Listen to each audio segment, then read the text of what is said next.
उनसे बात हो गई। निर्मल कौर जी हैं, आप पूर्व IPS हैं। विकास ओझा हमारे सहयोगी पटना से हैं। निर्मल जी, बहुत लंबा करियर आपने पुलिस को जिया है। इस तरह के मामले बहुत आते होंगे, आप भी एक महिला हैं, लेकिन हादसे दर हादसे होते हैं। मैं पटना की घटना की जब पोस्टमार्टम रिपोर्ट पढ़ता हूं तो मैं दहल जाता हूं। उस बच्ची के चेहरे से लेकर सीने से लेकर के जिस्म के हर हिस्से पर नाखून के गहरे निशान हैं। उसके प्राइवेट पार्ट्स पर बाहर अंदर जख्म है, ज़्यादा ब्लीडिंग है। पीठ किसी दीवार से या किसी चट्टान जैसी जगह से लगातार रगड़ते रहने से नीली पड़ गई। वो बहुत देर तक अपने आप को बचाने के लिए जूझती रही होगी। उसके बाद उसका बलात्कार हुआ होगा, उसकी हत्या हुई होगी। निर्मल जी, बहुत ही हृदय विदारक घटना है और मतलब दिल को दहला देने वाली घटना है। बच्ची इतनी बहादुर थी, उसने यथासंभव लड़ाई की, प्रतिरोध किया, विरोध किया, पूरी फाइट पुटअप की। उसके बावजूद नेस्ली वो दरिद्र तो बलवान ही रहा होगा, या शायद एक से ज्यादा लोग हों। अब जब पोस्टमार्टम में, और सबसे बड़ी बात है कि घटना इतने दिन तक जो सामने ही नहीं आई, पोस्टमार्टम की रिपोर्ट के बाद उसको बल मिला कि हाँ ऐसा हुआ था। पहले तो कोई कह रहा था सुसाइड है, कोई कह रहा कुछ है, कोई कह रहा कुछ है। इसमें हॉस्टल की भी बहुत लापरवाही है। बच्ची कहाँ गई थी, क्यों गई थी, ये देखना भी तो हम लोग सब गार्जियन है। हमारे आसपास जितने भी यंग बच्चे हैं, हम लोग उनके गार्जियन है, ये देखना हमारा बनता है। चाहे वो हॉस्टल की वार्डन रही हो, चाहे कोई पास पड़ोस के लोग रहे नहीं, हो, मुझे चाहे आप जहाँ ये भी जरा बताइएगा, चूंकि आप पुलिस के ऑफिसर रही हैं, अगर किसी लड़की के साथ इस तरह का हादसा हो रहा है, वो एडमिट है, 6 तारीख, 7, 8, 9, 10, 11 की जान जाती है, क्या पुलिस कभी जाकर के उसका बयान लेती है, नहीं लेती? लेना चाहिए कि नहीं? बिल्कुल लेना चाहिए। ये तो मेडिको लीगल केस है। जैसे ही पता लगता है पुलिस को, और जैसे ही अगर वो होश में आती है, वो तो 5-6 दिन जिंदा रही जरूर, बहुत बार होश में आई होगी, और उसका बयान लेना बहुत जरूरी था। उसकी मतलब ये तो बिल्कुल आवश्यक है। वो तो डाइंग डिक्लेरेशन भी हो जाता तो निश्चित आपको मतलब प्रमाण भी अच्छा मिल जाता कि कौन दोषी है, और उसको पूरी सजा दिलाने में मदद मिलती। ये मतलब एक अच्छी तरह से हैंडल नहीं किया। इसको इस तरह से हैंडल करना चाहिए था कि सारी पूरी घटना की जानकारी लेनी चाहिए थी। और जहां तक हम लोग बड़ी बातें करते हैं, महिला सुरक्षा की बात करते हैं, महिला सशक्तिकरण की बात करते हैं, अगर महिला सुरक्षित अपने आप को महसूस नहीं करती है, नीट की छात्रा पढ़ने के लिए आई है, आजकल सब कहते हैं बेटी बचाओ बेटी पढ़ाओ, क्या बेटी पढ़ाएंगे आप अगर माहौल ऐसा है? और उसको बचा के कीजिएगा क्या, जब दरिंदों के हाथ उसको सौंप देना है? तो इस तरह के जो दरिंदे घूम रहे हैं, मतलब ऐसी ऐसी स्टेटमेंट्स आती हैं, हम देखते हैं कि लड़कों के वीडियो बन रहे हैं कि वो फलाना है, मतलब किस तरह के गंदे गंदे अश्लील भाषा वो लोग यूज करते हैं कि तू कैसे बचाएगा उसको, मैं क्या आपके करेगा, क्या लालच विकास के देगा। पास चलूं। एक सवाल मेरा आपसे है। पुलिस ने इनिशियली माना कि उस लड़की ने सुसाइड किया, उसके जिस्म पर इतने निशान थे, उन सबको उसने दरकिनार कर दिया। मुझे लगता है कि उसने देखा ही नहीं, या देख करके भी उसने अपनी आंखें मूंदी। उसने कहा कि यह सुसाइड का केस है। जब पोस्टमार्टम रिपोर्ट आती है और पोस्टमार्टम रिपोर्ट में इतनी भयानक घटना सामने आती है, उसके बाद पुलिस कहती है कि FIR में आप चेंज करो। फिर FSL की रिपोर्ट आती है। FSL की रिपोर्ट कहती है कि उसके साथ बलात्कार हुआ। अब FSL की रिपोर्ट कहती है कि स्पर्म जो है 18 साल से लेकर के 21 साल के इस लड़के का है। पुलिस कितने मोर्चे पर इस तरीके से लापरवाही करती दिखेगी, इस तरीके से वो अपना नकाब उतरता हुआ दिखेगी? आखिर आपको इसमें क्या लगता है? ये साजिश नहीं है, ये पुलिस की मिलीभगत नहीं है, महज लापरवाही है?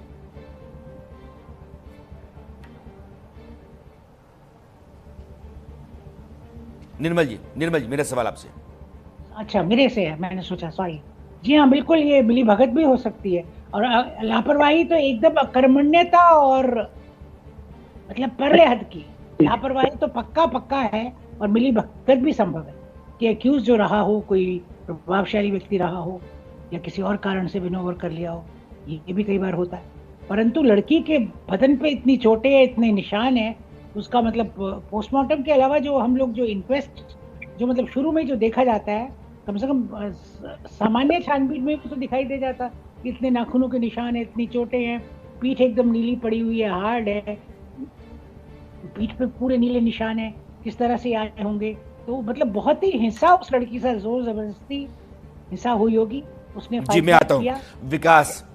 अभी प्रोफेसर अमरनाथ जी मेरे साथ जुड़े हुए हैं, मैं उन तक चलूं उससे पहले आपसे, क्योंकि आप लगातार पटना में लड़कियों से बात भी कर रहे हैं। एक माहौल होता है राज्य के भीतर, राज्य की राजधानी के भीतर अलबत्ता, वह भी आप देख रहे हैं, महसूस कर रहे होंगे। इस घटना में पुलिस जिस तरीके से बार बार अपनी ही गिरेबान खुद पकड़ती हुई दिखती है या पकड़वाती हुई दिखती है, कितनी चीजें इस घटना में हैं जो आपने पाया कि ये सरासर गलत है और पुलिस हर जगह पर दोषी है।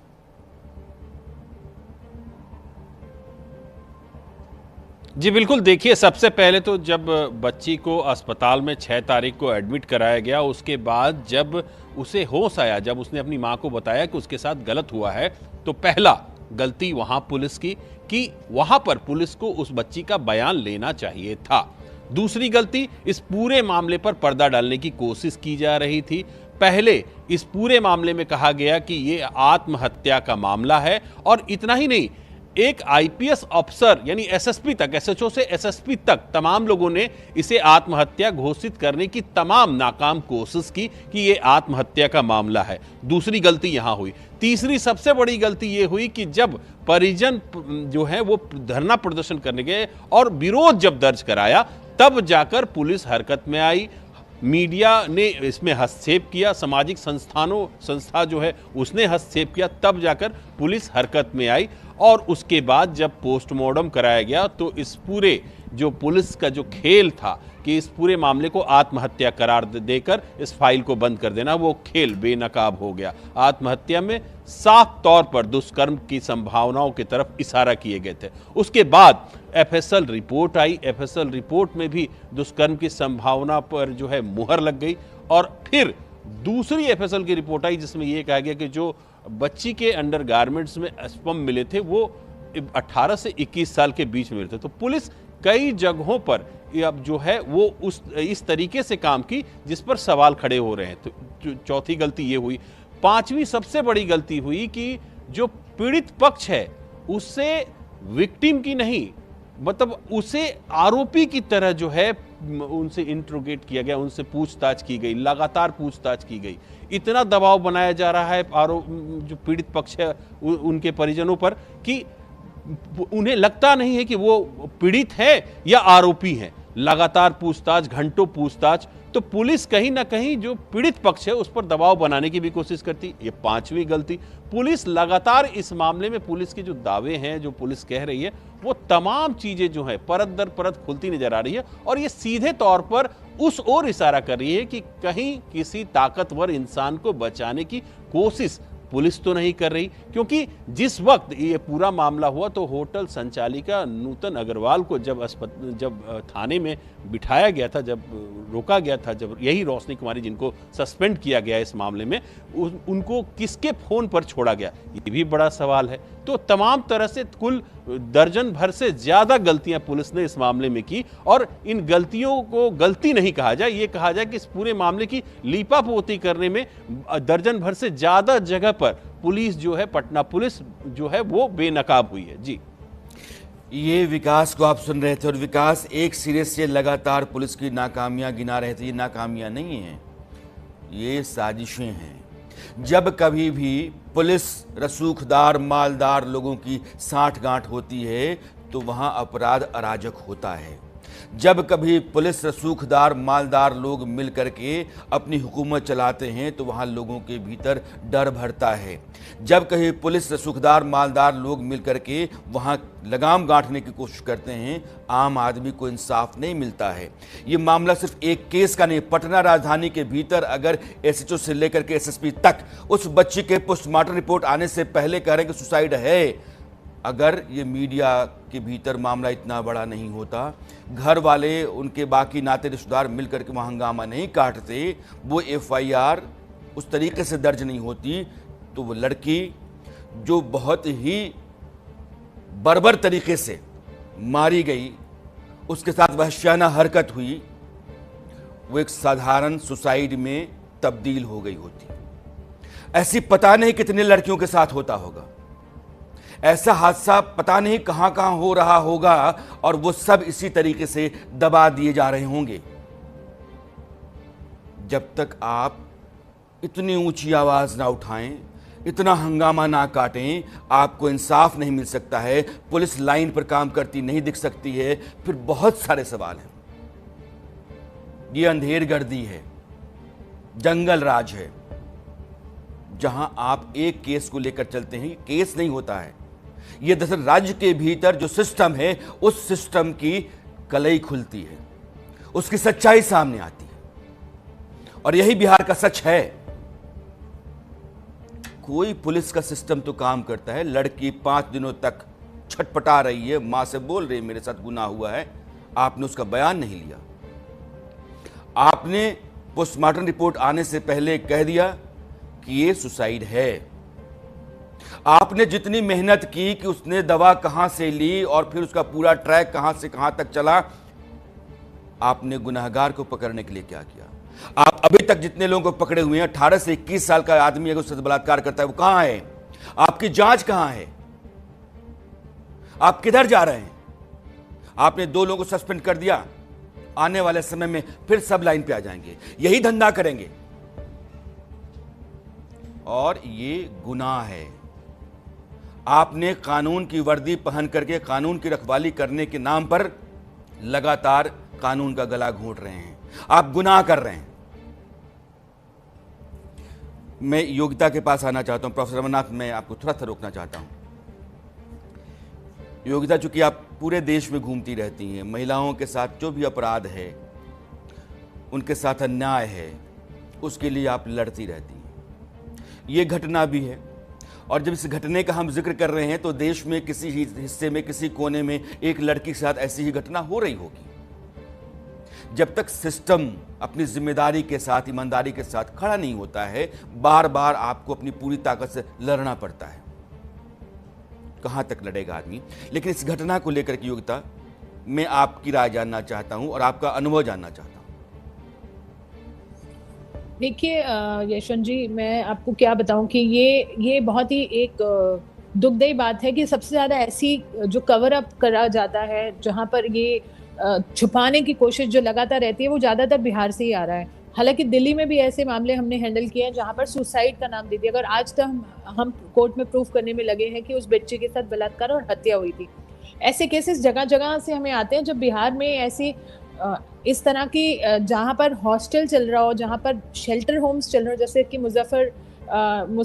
मुजफ्फरपुर का एक शेल्टर होम कांड भी आपको याद होगा, जहाँ पर नेताओं को ही मतलब सप्लाई कहते हैं ना, जिससे मुझे बोलने में भी इतनी शर्म आती है कि हमारी छोटी छोटी बच्चियों को इस तरह से मतलब यूज किया जाता है ऐसे लोगों द्वारा। मुझे शर्म आती है कि उसमें जिसमें सत्ता शामिल होती है, तो वहां पर आप बताइए कि तो जरूरी था उनको ये कवर करेंगे? नहीं तो ये लोग इतने एक्सपोज ऑलरेडी हो चुके हैं और यहाँ पर इस कगार पर बैठे हैं। पर मुझे बड़े दुख के साथ कहना पड़ता है कि यहाँ पर भी कुछ नहीं होगा। जैसे थोड़े दिन के लिए हल्ला मचा था मुजफ्फरपुर केस में, किसी नेता पर कोई कार्रवाई नहीं हुई, बहुत बातें उठी, पर अनफॉर्चुनेटली हमारी बेटियां इस तरह से इन दरिंदों का शिकार हो रही हैं, जो कि अब सत्ता में बैठे हुए दरिंदे हैं। ये भी नहीं कि हमें दूसरों से लड़ना है, एक अमूमन एक आरोपी से लड़ना है।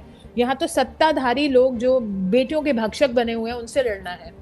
तो ये पूरा का पूरा तंत्र शामिल है बचाने में। वो लग जाते हैं। रिपोर्ट क्या छोटी सी चीज़ है, आत्महत्या दिखाने में उनके लिए कोई बड़ी बात नहीं। ये तो शुक्र है आप जैसे लोग हैं जो आवाज़ बन रहे हैं, कुछ इस पे बातें हो रही हैं, हम लोग भी देख रहे हैं कि इस तरह से तथ्यों को छुपाया गया। आप मानेंगे यहाँ तक के केसेस आए हैं जहाँ पर कुत्तों पे डाल दिया गया कि कुत्तों ने डॉग बाइट करके बेटियों का वो किया है, हत्या की है।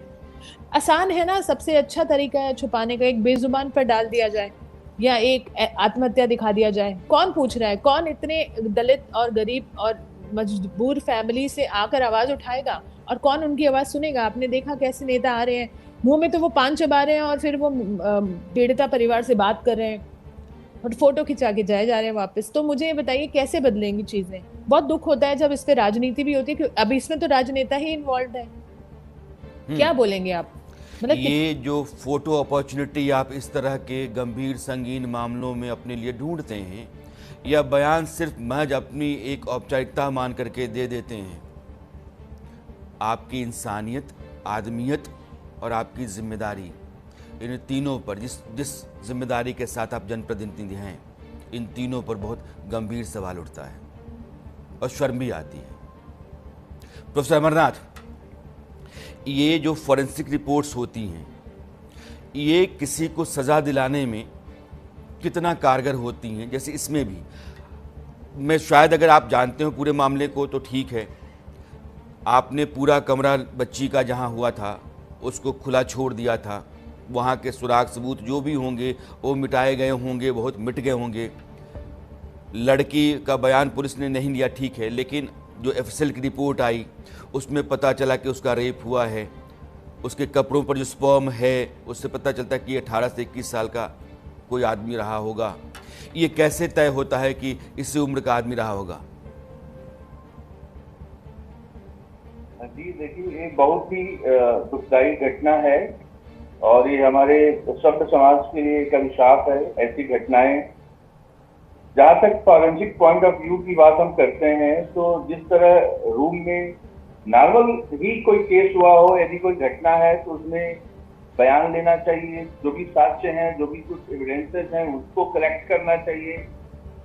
और जिस तरह आपने पोस्टमार्टम रिपोर्ट की कुछ पॉइंट जो हाईलाइट किया, उस हिसाब से ये बहुत ही वायलेंट केस है। जिस तरह बॉडी पे इंजरीज हैं डिफरेंट बॉडी पार्ट पे, ये बहुत ही अशोभनीय और बहुत ही दुखदाई और विभत्स घटना है। और ऑलरेडी जो है एफएसएल की रिपोर्ट आ चुकी है, तो एफएसएल की जो रिपोर्ट आई है वो पुष्टि कर रही है कि ये एक रेप का केस है। तो इसमें जहां तक एज की बात है, तो एज जो है, हमने भी डीएनए एनालिसिस की है, एज को बताना कि 18 से 21 है, ठीक है, दैट इज मैं जानना चाहता हूँ, क्या ये तय हो सकता है क्या उससे, या फिर इसमें कुछ लोगों को बचाने की साजिश है? देखिए, एक्यूरेट इस तरह की बातें करना कुछ जो है सस्पिशन पैदा करता है। जहां तक स्पर्म की क्वालिटी है, स्पर्मेटोजोआ है, उसके बेसिस पे इन्होंने एक प्रोबेबिलिटी बोल दी कि ये 18 से 21 साल या इसके आसपास का किसी पर्सन का जो है स्पर्म मिला। लेकिन मैंने जो न्यूज में देखा कि उसमें 4 या 5 मेजर सस्पेक्ट हैं। तो यदि एक पर्सन है तो इतनी इंजरीज जो है बॉडी पे नहीं होगी। मैं यहीं आ रहा हूँ प्रोफेसर अमरनाथ, मैं यहीं आ रहा हूँ कि एक लड़की को इतनी बुरी तरीके से कोई आदमी दबोच करके इतनी चोटों के साथ बलात्कार नहीं कर सकता है। इसमें कई लोग शामिल होंगे। आप अगर एक ही उम्र के आदमी के बारे में कहते हैं, मैं सिर्फ आपसे यही जानना चाहता हूँ, क्या किसी स्पर्म के सैंपल से ये पता चल जाएगा कि ये कितनी उम्र के आदमी का स्पर्म? देखिए, प्रोबेबिलिटी हम बता सकते हैं, कंफर्म नहीं कर सकते। हम उसके क्वालिटी के बेसिस पे, उसके कंसंट्रेशन के बेसिस पे बोल सकते हैं, लेकिन हम कंफर्म प्रोबेबिलिटी के बेसिस पे ही बोल सकते हैं। हम ये नहीं बोल सकते कि एक्यूरेट 18 से 21 साल का है, ठीक है। हम ये बता सकते हैं कि डीएनए ये एज नहीं बताती है, डीएनए ये बताएगी कि यदि स्पर्म मिला जो अंडरगारमेंट था डिजीज का, विक्टिम का, वो मैच कर रहा है कि नहीं सस्पेक्टेड पर्सन से, वो मैचिंग हो जाएगी, वो कंफर्म होगा। लेकिन एज पे ज्यादा माथा पच्ची करना मुझे सही नहीं लगता। योगिता अभी विकास कह रहे थे, मेरे सहयोगी पटना से, योगिता भी है नहीं, निर्मल कौर जी, ये पुलिस का रवैया मैंने बार बार देखा है। जब पुलिस की कलई उतरती है, उसका झूठ और फरेब एक्सपोज होता है, तो पलट करके उन लोगों पर जाती है जो विक्टिम होते हैं। परिवार के लोग, नातेदार, रिश्तेदार, जिन लोगों ने इस मामले को उठाने और परिवार की मदद करने की कोशिश की, उन सब लोगों के साथ ऐसा ही सलूक हो रहा है जैसे कि लग रहा है कि इन्होंने ही यह अपराध किया हो। आपके पास अपराधी है नहीं, आपकी जांच में कोई गिरफ्तारी वैसी है नहीं, एक वो हॉस्टल का मालिक छोड़ करके आप जांच के नाम पर कहीं जा नहीं रहे हैं। पूछताछ पलट करके आप बाप से, भाई से, चचेरे भाई से, जो उनके नाते रिश्तेदार और साथ में खड़े लोग हैं, उन सब से कर रहे हैं। आप डर पैदा कर रहे हैं। तो यह भी रवैया जो है ये पुलिस का, यह भी तो ठीक नहीं है। बिल्कुल गलत है। इनफैक्ट वो हो सकता है कि एक दहशत फैलाने की कोशिश कर रहे हो कि ये लोग खुल के ना बोले, ये अपराध छिप जाए, या इसका जो आउटकम है वो एकदम स्पष्ट ना हो, जो असल में जो दोषी लोग हैं उन लोगों को सजा ना मिले, उनके ऊपर पर्दा डाल दिया जाए।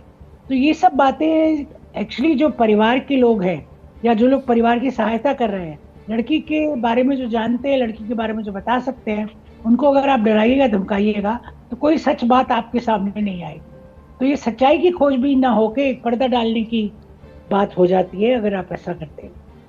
आप इंटेरोगेशन कीजिए, इस तरह से कीजिए, और इंटेरोगेशन तो एक्यूज का होता है, इनसे तो आप खाली जानकारी ले सकते हैं। और लड़की तो वैसे भी हॉस्टल में रहती थी, सीसीटीवी होंगे, कौन आता था कौन जाता था, कोई लड़कियां बताएंगी किससे मिलती थी, वो नहीं मिलती थी, कहाँ गई थी, क्या करने गई थी। और जो आसपास की शक शुबा की जो जगह है वहां के भी सीसीटीवी खंगाले जाए।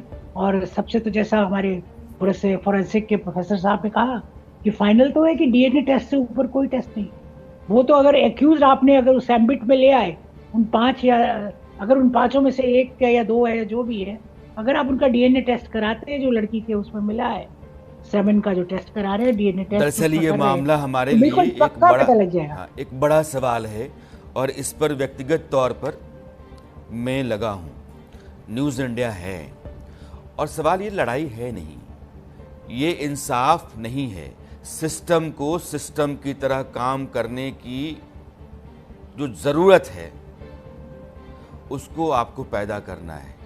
ऐसा क्यों होगा कि तुम घर से निकल करके दूर अपना करियर बनाने के लिए जाओ मत क्योंकि तुम लड़की हो। अंधेरे में निकलो नहीं, चहको नहीं क्योंकि तुम लड़की हो। तुम आसपास के लोगों से डरो, माँ बाप को दिन में 3-4 दफ़ा फ़ोन किया करो क्योंकि तुम लड़की हो। अगर इस तरह के हालात रहेंगे तो हम किस तरह की बच्चियों को पैदा कर पाएंगे, उनके भीतर कौन सा कॉन्फिडेंस होगा, उनकी पर्सनालिटी कैसी होगी, इसका अंदाज़ा हम आप सब लगा सकते हैं। मैं योगिता के पास आना चाहता हूँ। योगिता, एक सवाल ये है, योगिता से मेरा संपर्क फिर कटा हुआ है ना। मैंने कहा कि राजनेताओं को मैं शामिल इस चर्चा में नहीं करूंगा क्योंकि राजनेताओं के आने और उनके कहने से बात बनती ही नहीं है। सम्राट चौधरी वहाँ के गृह मंत्री हैं। सम्राट चौधरी ने एक बार जो बयान दिया वो बयान है, उसके बाद एक चुप्पी है। हाँ, विजय सिन्हा बोल रहे हैं और दूसरी तरफ पप्पू यादव बहुत सक्रिय हैं। ये दोनों क्या कह रहे हैं ये सुन लीजिए, चर्चा आगे है। बड़े नेताओं के परिवार, बच्चे और पदाधिकारी को बचाया जा रहा है। पहले बलात्कार को डाइवर्ट किया गया, ना तो अभी तक किसी डॉक्टर की गिरफ्तारी हुई, ना ही किसी डॉक्टर से पूछा गया। उल्टे उसके परिवार को तंग किया जा रहा है। पूरा का पूरा एसआईटी और पूरा का पूरा सीआईडी दोनों मिलकर के बड़ी मछली को बचाने की तैयारी। सरकार की जिम्मेवारी है और पूरी गंभीरता के साथ, क्योंकि ये एक बेटी का सवाल नहीं, बिहार की अस्मिता का सवाल है। और सुशासन के राज्य में जो लोग इस तरह के दरिंदगी का काम किए हैं तो सजा उनको जरूर मिलेगा, कोई बचेगा नहीं। इसलिए हर पहलू पर पूरी सत्यता की जांच की जा रही है और डीजीपी से भी हमारी बात हुई है, वो स्वयं इसका पूरा मॉनिटरिंग कर रहे हैं। राजनीति के बयान जो होते हैं वो कट एंड पेस्ट वाले होते हैं, बिल्कुल ढर्रे पर चलते हैं। जो विपक्ष का आदमी है वो सीबीआई जांच की मांग करेगा, नाइंसाफ़ी है, सरकार में अंधेरगर्दी है, यह सारी बातें कहेगा। सरकार कहेगी कि जो भी दोषी है किसी भी कीमत पर बख्शा नहीं जाएगा। ये जो सिस्टम खड़ा है जिसके भीतर पुलिस महकमा है, प्रशासन के बाकी जवाबदेह जिम्मेदार लोग हैं और आम आदमी की सुरक्षा, उसकी बेहतरी की गारंटी लेकर चलने वाली सरकार है। अगर ऐसी घटनाएं बार बार होती हैं, उन घटनाओं के लिए आपको चीखना चिल्लाना पड़ता है, उनके इंसाफ के रास्ते में घर वाले पीसे जाते हैं, जो साथ देते हैं वह भी गेहूं में घून की तरह पिस जाते हैं, तो फिर आप अपनी वर्दी बचाने के लिए और जो साठ गांठ जिन लोगों के साथ है उन लोगों की खातिर अपना फर्ज निभाने के लिए जो कुछ भी करते हैं वो गुनाह है। अधर्म है और बहुत शर्म की बात है। विकास, में आपके पास आना चाहता हूं। सम्राट चौधरी गृह मंत्रालय लेके बैठे हुए हैं। जैसे ही मंत्रालय मिला था उसके बाद सीना चौड़ा करके कई मोर्चों पर उन्होंने बड़ी बड़ी घोषणाएं करनी शुरू कर दी थी। ये लंबा बयान और असलियत जो है वो तिगना सा। तो ये कहने के कुछ, असलियत कुछ, उनका कितना इन्वॉल्वमेंट है। और बिहार में इस तरह से अपराध के मामले जो बार बार हो रहे हैं, इसकी जवाबदेही, जिम्मेदारी वो क्या कबूलते हैं, लेते हैं?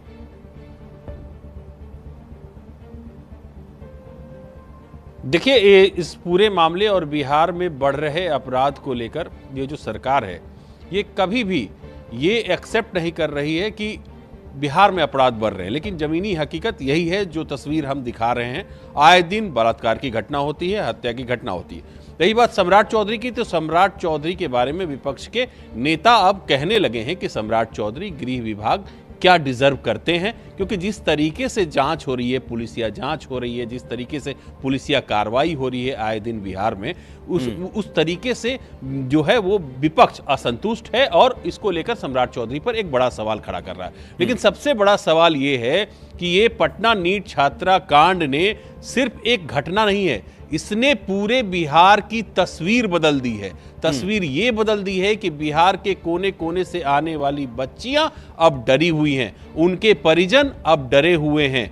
कई बच्चियों को पटना से उन्हें उनके गांव ले जाया गया है। कई बच्चियां जो गांव में थी, जिन्हें पटना आना था, उन्हें उनके परिजन यहां भेज नहीं रहे हैं। तो ये घटना, ये घटना सिर्फ एक घटना नहीं, इस एक घटना ने बिहार की बच्चियों की स्वतंत्रता छीन ली, बिहार की बच्चियों का वो फ्रीडम छीन लिया, वो आज़ादी छीन ली जिस आज़ादी से इस घटना से पहले वो रहा करती थी, पटना में घूमा करती थी, पटना के सड़कों पर दिखा करती थी। और इसी आज़ादी को देखकर मौजूदा सरकार के मुखिया नीतीश कुमार बार बार कहते थे कि पहले क्या था जी, आज महिलाएं सड़कों पर निकलती हैं जी, देखिए रात में चलती हैं जी। तो इसी तस्वीर को देखकर बिहार के मुखिया जो है वो दम भरते थे कि बिहार में उन्होंने महिलाओं को सम्मान दिया है, और कुछ हद तक सही भी है। लेकिन जैसे ही बिहार के मुखिया नीतीश कुमार थोड़े से अनएक्टिव हुए, जैसा कि लोग कहते हैं कि वो मानसिक रूप से बहुत स्वस्थ नहीं चल रहे हैं, जैसे ही थोड़े से 1-2 साल से वो जो है वो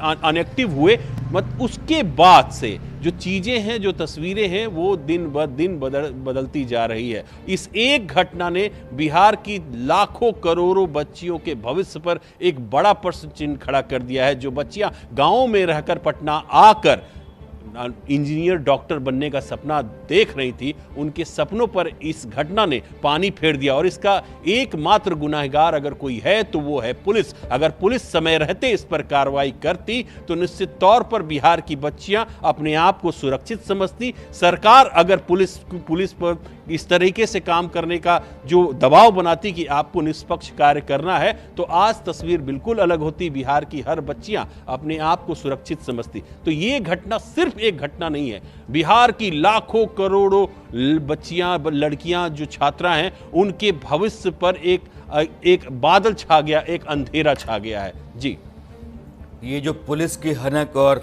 प्रशासन, सरकार का इकबाल होता है, जब वो उठने लगता है तो फिर ऐसा ही होता है कि कोई पिता कहता है क्यों पढ़ने जाओगे, मत जाओ। वो बेटी को पढ़ाना चाहता है लेकिन वो हादसे से डर रहा है, एक करियर का गला घुट गया। फिर कोई माँ कहती है कि तुम पढ़ रही हो ना, तुम वापस आ जाओ, देख लेंगे बाद में। वो लड़की जो कुछ बन सकती थी, उस लड़की के बनने के रास्ते में एक अंधेरा रास्ता आ गया और फिर वो लौट गई। एक जिंदगी फिर से आपने मार दी।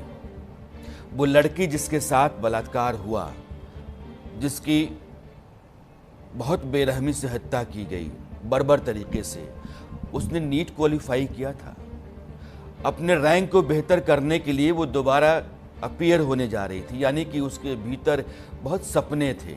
उन सपनों को पूरा करने का मादा भी था, क्योंकि उस क्वालिफाई कर चुकी थी, बस उसका अपना रैंक बेहतर करना था। ऐसी बच्चियां भी अपना बिस्तर समेट करके, अपनी किताबें लेकर के घर को लौट रही होंगी, और ये लौटती बच्चियां जो हैं वो लानत हैं प्रशासन पर और सरकार के ऊपर। जिस राज्य के भीतर, देश के भीतर आधी आबादी डर डर के रहती हो, माँ बाप सहम के रहते हो, और कोई भी घटना इतनी दहला दे कि वो सिस्टम की पोल खोल दे, सारी कलई उतर जाए पुलिस की, उसका सारा नकाब गिर जाए, उसके बाद डर ही होगा कि ये तो यही है, मेरी बच्ची के साथ हो गया तो ऐसा ही होगा। प्रोफेसर अमरनाथ, जांच जब इस तरह के मामलों में पुलिस की बढ़ती है और अदालती मामले चलते हैं, फॉरेंसिक रिपोर्ट्स और फॉरेंसिक एविडेंसेस कहां कहां काम आते हैं, और इस घटना में क्या क्या होगा जो आपको लगता है कि बहुत मददगार होगा इंसाफ दिलाने में? देखिए अकरम जी, ऐसे केसेस में जो अभी रेप का केस कंफर्म हो चुका है, रेप है, तो ऐसा एविडेंस जो है, जो भी सस्पेक्टेड है, जिससे भी डीएनए का सैंपल मैच करना है, तो मेन एक्यूज हो गया वो, उसको जो है अरेस्ट करके जो भी अरेस्ट है उसको पनिशमेंट, उसकी ट्रायल चलेगा। तो डीएनए जो एनालिसिस है वो सेल्फ सफिशिएंट है और बहुत ही अहम एविडेंस है सेक्सुअल असॉल्ट के केसेस में, और जो एज पर लॉ जो पनिशमेंट है वो कोर्ट ट्रायल में डिसाइड होगा, जो भी सर्कमस्टेंसेस चीजें थी और लोगों का जो इन्वॉल्वमेंट था, और भी जो फॉरेंसिक एविडेंसेस रहे वहां पे, जैसे सीसीटीवी, कौन कब एंट्री किया, कब एग्जिट किया, और हॉस्टल में जो फाइल होगी एंट्री एग्जिट का, कौन कब आता था, तो बहुत सी जो साक्ष्य हैं, वैज्ञानिक साक्ष्य हैं, फॉरेंसिक अहम जो एविडेंसेस है, उसके बेसिस पे प्लस जो डीएनए है जो मैंडेटरी है, उसके बेसिस पे कंफर्म होगा कितने लोग इन्वॉल्व थे, जो वेजाइनल स्वैब है उसके थ्रू, और जो विक्टिम थी उसके बॉडी पे, उसके कपड़ों के लोगों के सीमेन सैंपल या और भी बायोलॉजिकल सैंपल मिले हैं, उसके आधार पे उतने लोग जो है एक्यूज होंगे, उनको जो है उनके ऊपर ट्रायल चलेगा, पनिशमेंट होगी। और बिल्कुल ये फॉरेंसिक अपने आप में बहुत ही अहम है और बहुत इंपॉर्टेंट है, वो दूध का दूध और पानी का पानी कर दे। विकास, पप्पू यादव संसद के परिसर में वो बैनर पहन के घूम रहे हैं कि हमको सीबीआई जांच चाहिए इस मामले में। रसूखदार बड़े नेताओं के लड़कों या बड़े नेताओं को बचाने की एक बड़ी साजिश बिहार के भीतर हो रही है, सीबीआई जांच होनी चाहिए। अभी मैं सीआईडी की टीम को शंभू हॉस्टल के भीतर बाहर निकलते देखा, वीडियो चल रहा था। आपकी पुलिस, आपकी सीआईडी, इतना बड़ा हादसा, इंसाफ वहां मिलेगा या वाकई आपको भी लगता है कि सीबीआई की जांच इसमें जरूरी है? देखिए, सबसे अहम सवाल ये है कि ये जो बिहार पुलिस की एसआईटी, सीआईडी और तमाम जो एफएसएल की टीम है, फॉरेंसिक जांच की टीम है, इनके जांच पर आम लोग या फिर जो परिजन पक्ष है या बिहार की जनता है, उसे ये दिखता नजर नहीं आ रहा है कि जस्टिस हो रहा है। जस्टिस होना जरूरी है, पर जस्टिस हो रहा है ये भी लोगों को दिखना चाहिए। तो एक तो बिहार पुलिस की जो बिहार पुलिस और बिहार सरकार की का जो सिस्टम है, उस पर लोगों को भरोसा इस पूरे मामले में नहीं है, और या यूं कहें कि भरोसा उठ चुका है। अब रही बात सीबीआई जांच की, तो सवाल ये है कि आखिर कौन वो शख्स है, कौन वो रसूखदार है जिसे बचाने के लिए पूरी की पूरी जो पुलिस है वो लग गई है। जाहिर सी बात है कोई पॉलिटिकल कनेक्शन होगा। जब पॉलिटिकल कनेक्शन होगा तो निश्चित तौर पर बिहार में बीजेपी और जेडीयू की सरकार है। अगर जैसा कहा जाता है कि जो सीबीआई है, अगर उसे ये केस दिया जाता है, तो ऐसा जो विपक्ष आरोप लगाती है कि सीबीआई जो है वो जो सरकार में है, जो सेंट्रल गवर्नमेंट है, उसके मॉनिटरिंग में काम करती है, यानी उसके इशारे पे काम करती है। अक्सर ये आरोप लगते रहते हैं। तो फिर सवाल वहीं जाकर फंस जा रहा है कि जो बिहार में सरकार बीजेपी जेडीयू की है, तो केंद्र में भी जेडीयू और बीजेपी की साझा सरकार है। तो अब ऐसे में सीआईडी, माफ कीजिएगा, सीबीआई जांच से भी न्याय मिल पाएगा, ये भी अब लोगों को दिखता नजर नहीं आ रहा, परिजनों को दिखता नजर नहीं आ रहा। हाँ, ये जरूर है कि बिहार पुलिस जिस तरीके से इस पूरे मामले की लीपापोती कर रही थी, उस लीपापोती के से उबे परिजन ये मांग कर रहे हैं कि इसकी सीबीआई जांच कराई जाए। लेकिन सीबीआई जांच में एक टेक्निकल पहलू ये है कि जैसे ही ये जांच सीबीआई को जाती है, ये पूरा मामला जो है वो एक लंबे ठंडे बस्ते में चल जाएगा, क्योंकि सीबीआई तुरंत एक दिन में जांच कर रिपोर्ट सबमिट करने वाली नहीं है। इसमें मिनिमम 6 महीने के वक्त लगेंगे, और 6 महीने के वक्त लगते ही ये पूरा का पूरा मामला ठंडा हो जाएगा। और शायद सरकार के अंदर भी इस तरह की चर्चा चल रही है कि इस मामले में सीबीआई की जांच करवाई जाए और इस मामले को सीबीआई को दे दिया जाए, कि उसके पीछे की मंशा यही कि जैसे ही ये जांच सीबीआई को जाएगी, सीबीआई के पास ये पूरी फाइल, ये पूरी जांच प्रक्रिया जो है कम से कम 6 महीने के लिए रहेगी, और तब तक ये मामला ठंडा हो जाएगा। यानी जो पटना पुलिस जिस रसूखदार को बचाने की कोशिश कर रही थी अब तक, और जिसके लिए ये तमाम चीजें की जा रही हैं और जो किया जा रहा है, इस और अभी फिलहाल जो वर्तमान स्थिति है उसमें मीडिया और जो सामाजिक संस्थान हैं या संस्थाएं हैं उसका दबाव बना हुआ है। जैसे ही ये सीबीआई को जाता है तो वो दबाव कम हो जाएगा। तो सरकार के अंदर भी ये चर्चा जोरों पर है कि इस पूरे मामले की जो जांच है वो सीबीआई से कराई जाएगी। लेकिन इस पूरे मामले की जांच जो है वो सीबीआई से कराई जाएगी, उसकी मंशा जस्टिस देना है या पूरे मामले को ठंडे बस्ते में डालना है, ये एक बड़ा सवाल है। एक बहुत ही वाजिब और ज़रूरी सवाल विकास ने उठाया कि सरकार अगर इस मामले पर अपने आप को घिरा पाती है और उसका सांस लेना दूभर सा उसको लगने लगता है, तो सीबीआई के हवाले मामले को कर करके राहत महसूस कर सकती है। सीबीआई के हवाले यह मामला आ जाएगा तो सरकार को चैन पड़ जाएगा कि चलो कम से कम मेरे गले में जो फंदा था वो तो कम से कम निकल गया। सीबीआई की जांच जा कर के कब तक इंसाफ दिलाएगी परिवार को, जो पीड़ित परिवार है, यह भी एक सवाल है। लेकिन बिहार के पुलिस एक बच्ची जो लौटती है पिछले साल, नए साल पर वो घर वापस पटना आती है, 6 तारीख को उसके साथ हादसा होता है, 5 को लौटती है, 6 को हादसा होता है, 11 को जान जाती है। उसके बाद आप FIR दर्ज करते हैं, फॉरेंसिक रिपोर्ट आती है और पुलिस बार बार बेनकाब होती है। अब वो सीबीआई जांच आप जानते हैं कि राज्य सरकार उसकी सिफारिश करती है और सीबीआई जांच अपने हाथ में लेती है। लेकिन राज्य की पुलिस, बिहार के पुलिस ने अभी तक क्या किया है? क्या उसको जांच करने नहीं आता? क्या इस तरह के मामलों को अंजाम तक पहुंचाने, अपराधियों को पकड़ने, सुराग सबूत के आधार पर जो गुनहगार हैं उन तक जाने की अकल नहीं है, इल्म नहीं उसको आता? अगर ऐसी ही भोथरी पुलिस है, ऐसी ही पुलिस है जिस पर आप कोई भरोसा नहीं कर सकते हैं, तो है क्यों?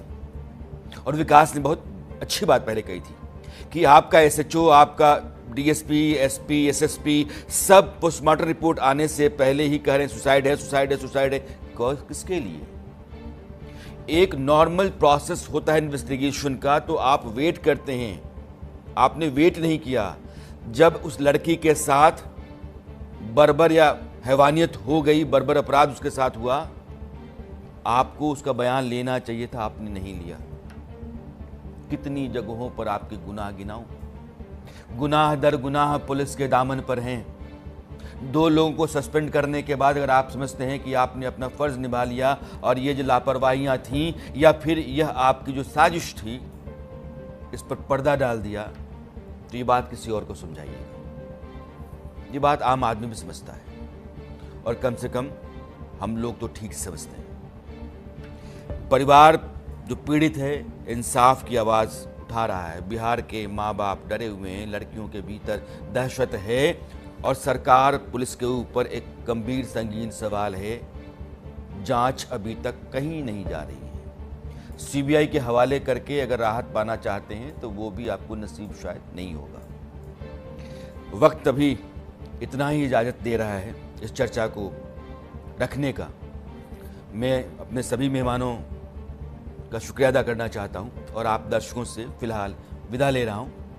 हमारी आपकी मुलाकात रात 9 बजे होती है न्यूज़ मास्टर में, लेकिन मेरा कातिल ही मेरा मुंसिफ है, मेरे हक में क्या फैसला देगा। फैसला लेने के लिए अगर इतना लड़ना पड़े, इतना चीखना पड़े, तो सवाल बहुत हैं और बहुत देर हैं। मिलते हैं।